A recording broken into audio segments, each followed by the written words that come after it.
Ali Musa, you're Communications Director for the Islamic Republic of Iran. Welcome. Thank you.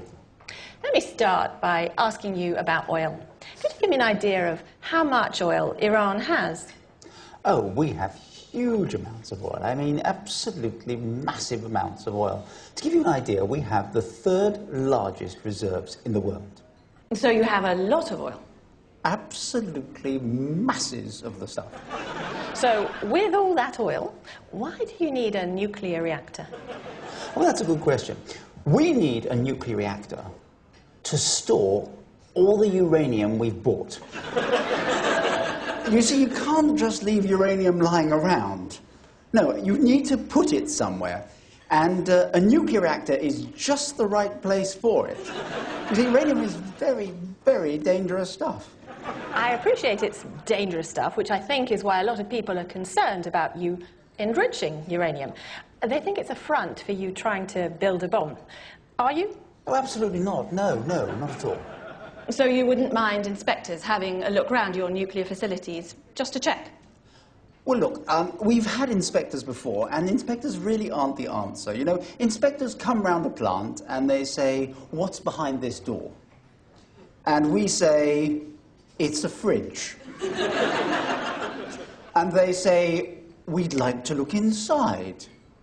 And we say, well, we can't find the key. And they say, no, we still want to see inside. And we say, look, trust us.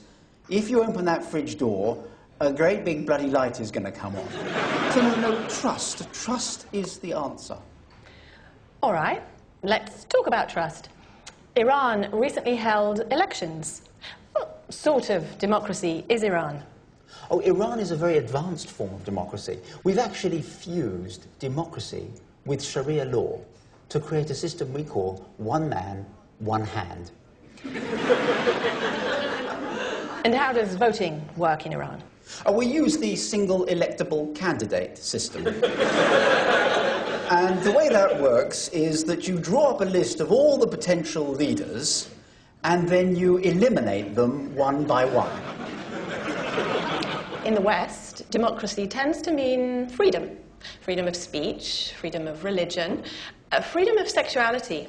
So tell me, what's Iran's approach to homosexuality? Well, in Iran, we don't have any homosexuals.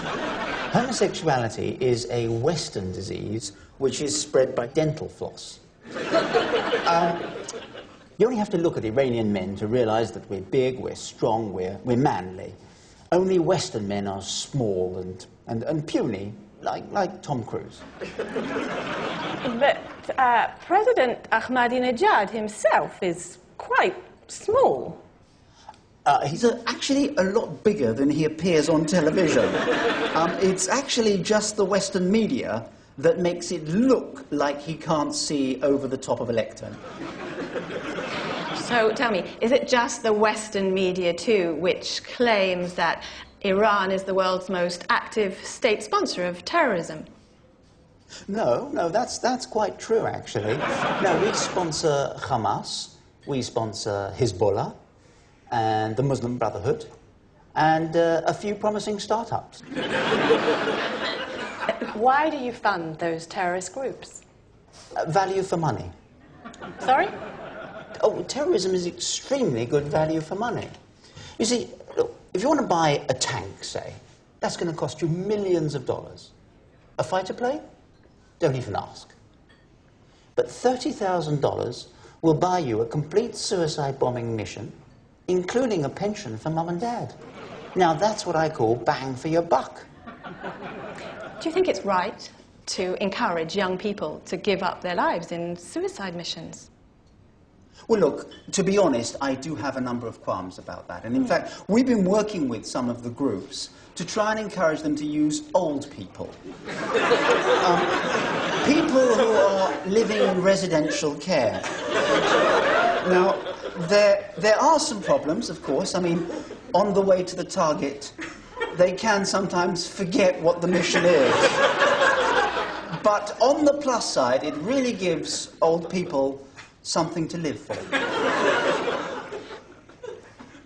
I'd like finally to just ask you about President Ahmadinejad. I believe he's a very devout man who believes in the return of the hidden Mahdi. Who was the hidden Mahdi? Oh, the hidden Mahdi was the 12th Imam who disappeared about 1,000 years ago. And it's said that he will return after an apocalyptic war. And does President Ahmadinejad believe in the return of this hidden Mahdi? Oh, absolutely, yes. He expects him any day now. And what about this apocalyptic war? Aren't you slightly worried that the president might try to start such a war?